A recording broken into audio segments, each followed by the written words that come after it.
Szép napot, kedves hallgatóink! Ez itt a Kávéspercek Frenyó Krisztinával. Vendégem Kocsis Andrea, asztrológus, önismereti tréner, valamint az Afrodité Éden menedékház létrehozója. Szia, Andi, köszöntelek a Kávéspercekben szeretettel. Szia, Kriszta, és köszöntök mindenkit. No, hát egy gyönyörű szépen hangzó Éden, ami a tiéd, ami a te gyermeked, az egyikben, hát nagyon sok van, ahogy hallottam itt már a beszélgetésünkben, de jelenleg most ő a szerelemgyermek. Így ami van. a te alkotói munkádnak az egyik gyümölcse. Erről, hogyha mesélnél egy kicsit, aztán majd még nagyon sok mindenről fogunk beszélgetni. Nagyon szívesen.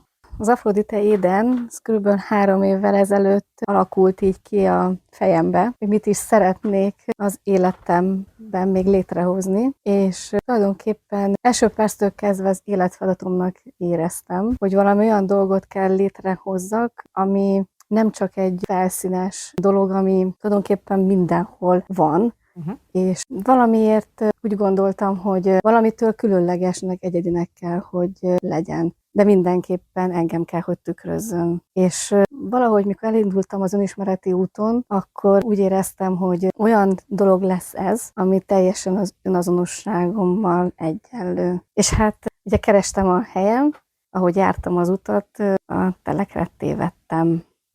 És hát ez a telek ez engem megszólított. Ez egy 2000 négyzetméteres üres telek volt. 3 évvel ezelőtt régi öreg gyümölcsfák és elkorhadt szőlőtőkék voltak rajta, és én mikor ráléptem, akkor egyszerűen tudtam, hogy itt mi lesz.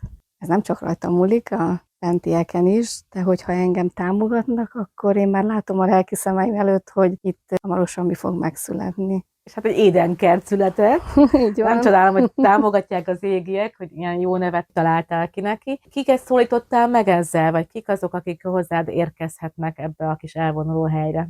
Én első lépésben szerelmes pároknak készítettem, de nyilván az olyan pároknak, akik esetleg kapcsolatokat szeretnék megújítani, és újra egymásra találni. Mert a mai világban, a társadalmunkban csak azt hallom, és azt tapasztalom, hogy ha nem működik, akkor menjünk tovább. Igen, ez nagyon jó, de tényleg nem működik-e tovább, és hogy ezzel tényleg tisztában legyünk. Én ezért találtam ki ezt a menedékházat, hogy akkor mielőtt még döntenénk, hogy akkor most jobbra vagy balra, győződjünk meg arról, hogy mi az, amiért ez nem tud működni. És akkor ez egy párnapos elvonuló hétvégén vagy hétköznap, a párok választhatják ezt a kis édenkertet, ahol én garantálom azt, hogy megpihenhetnek és harmóniára lelnek. És azt mindannyian tudjuk, akik ezen az úton elindultunk, hogyha már lenyugszunk, tehát ha a lelkünk megnyugszik, akkor tisztában tudunk gondolkodni, és tisztában látjuk a helyzetünket.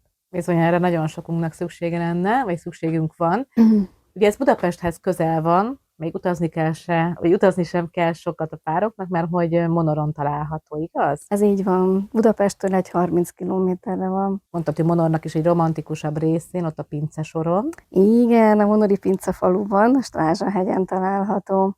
Mik azok a kis elemek, amiket te belecsempésztél, mert hogy mindent te alkotsz szinte, ugye, ha jól tudom, a nulláról teremtetted meg ezt a csodát, és hogy mi az, amit te ebben az édenkertben tudsz adni a vendégeknek, ami mondjuk egy kis kuriózum, vagy más, mint a többi helyen lévő? Hát ebben a kertben sok minden megtalálható.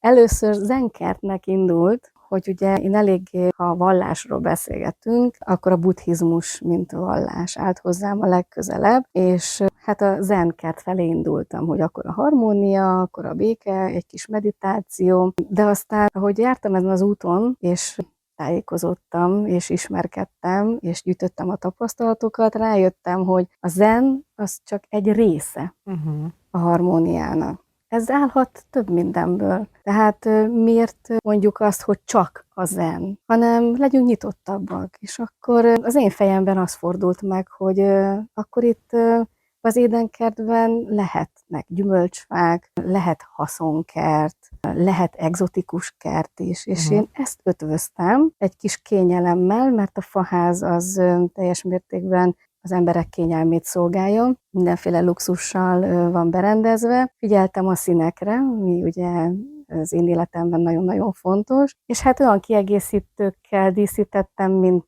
a legtöbb szálláshelyen megtalálható a szauna és a dézsafürdő. A fatüzelésű dézsafürdőt választottam, ez sem véletlen, mert az emberek nagyon kényelmesek, de az én koncepciómban pedig az van, hogy ha már egy dologgal foglalkozni kell, akár egy párkapcsolattal is, ugye az is foglalkozni kell, mert az magától nem fog működni. Akkor egy dézsafürdőbe se üljünk már csak úgy bele és fürödjünk, hanem dolgozzunk meg érte.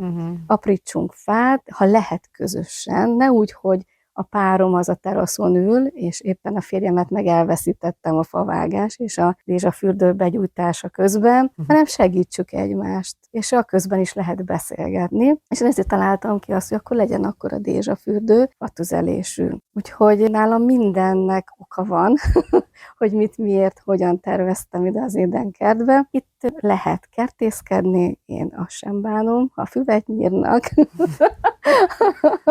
Az emberek, amihez éppen kedvük van. De ha csak hintázni a kertben, akkor azt is lehet, mert egy csomó olyan dolgot helyeztem a kertbe ki, ami arra szolgál, hogy az emberek meg tudjanak egy kicsikét nyugodni, le tudjanak lassulni.